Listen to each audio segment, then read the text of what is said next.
Hi everyone, welcome back to my kitchen. I'm Amy from Neurotic Mom Bakes, and if you've been on the internet at all, if you're into baking at all, you know that sourdough is trending right now. It's huge, and so I thought I would do a tutorial on how to get a sourdough starter started. This sourdough was something I never ever thought that I would make. It was too intimidating, too scary. You need to be an expert. That's not true.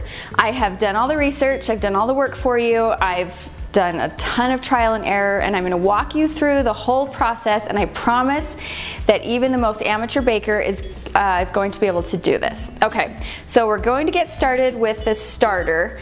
The recipe is incredibly easy. It's flour and water, but there's a method to this, so I'm gonna walk you through.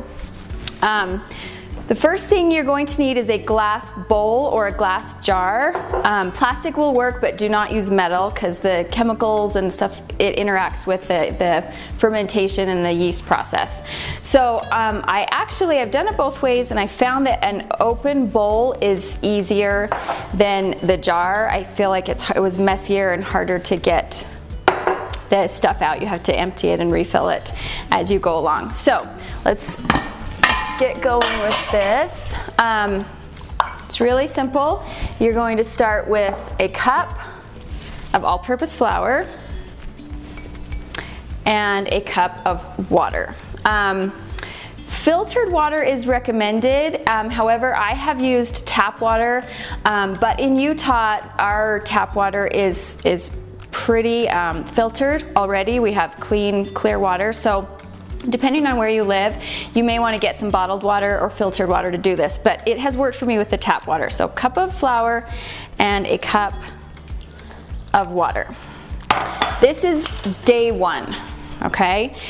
It will take a minimum of 7 days to get your starter going, but by the 7th day, you will be able to make sourdough pancakes and sourdough bread. However, you should know that it takes a full 4 weeks to get your starter fully developed with the full sourdough flavor.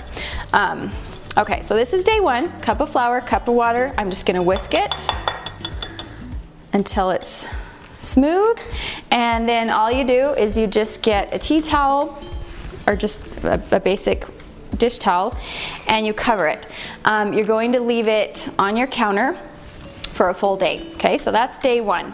All right, on day 2, 3, 4, and 5, you're going to do the same thing. What you're going to do is you're going to remove half of this starter. I just dump it into the sink because it's not developed yet, it's not usable yet. You're going to remove half, and then you're going to put another cup of flour and another cup of water, whisk it up, cover it, leave it on your counter. Every 24 hours, you're going to do that for 5 days. So let me just kind of show you how I do this. The amount you take out does not have to be exact. Okay, I just kind of eyeball it. I'm taking out about half. Okay, now remember this was supposed to sit for 24 hours. I'm just showing you this for visual purposes. Now I'm going to get another cup of flour. So this would be on day 2. And another cup of water.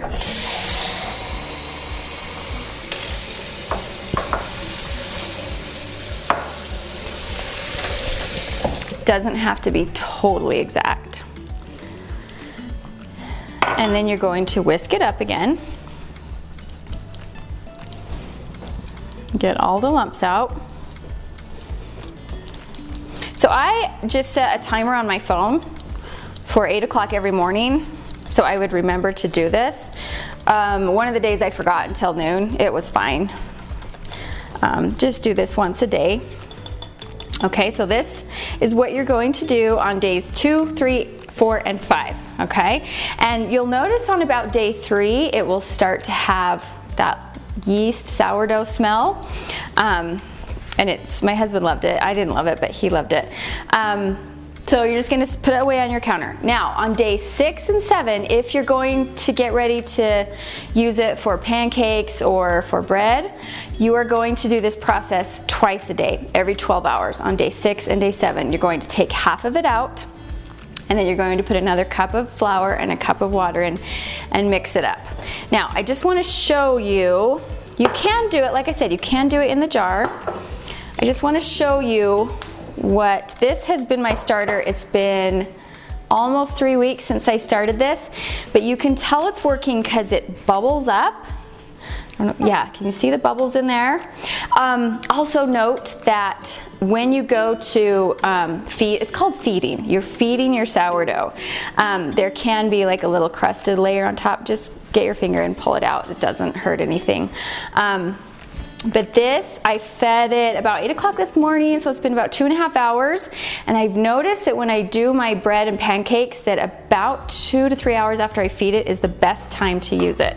So let me just show you how you know when your starter is ready to work in a recipe. So I'm just gonna get a little bit of water and a spoon,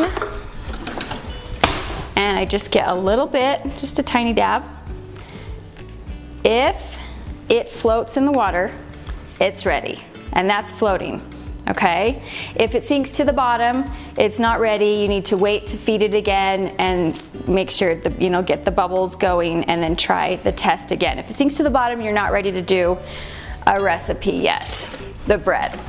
Okay, then after a week, if you don't want to have it out on your counter anymore, the way you store this is just cover it with some plastic and you keep it in your fridge. And once it's in the fridge, it kind of goes dormant, but it won't kill the yeast. And then you just need to feed it once a week. So you're just gonna pull it out, take half of it out, and you know, just the same process is called feeding it. Put it back in your fridge. It will last in your fridge forever. In fact, there's the famous Boudin bakery in California that's had the same mother starter for like 150 to 200 years. This will last forever and ever and ever. So that's how you store it. And then when you're ready to make a loaf of bread, you're going to pull it out the night before you're planning on making it, feed it, let it sit out overnight, and then in the morning, feed it again, wait 2 to 3 hours, do the float test, you're ready to go. So I hope that answers all your questions. It's really not as complicated as it seems. Let me just go through my notes and make sure. Yeah, I think I hit every point. If I missed it, I'll put it in the description box below. About once a week, I have dumped it into a jar and just clean the bowl, because it's gonna get like crusty things all over, and that's okay, but for me, I just wanted to get a clean bowl again about once a week. I've been doing that. Mine's been sitting out on the counter the whole time because I've been experimenting with lots of different bread recipes. And so get your starter going, and in about a week, I'll post my pancakes and my beginner sourdough bread tutorial. So hopefully this was helpful, and I hope you'll give this a try.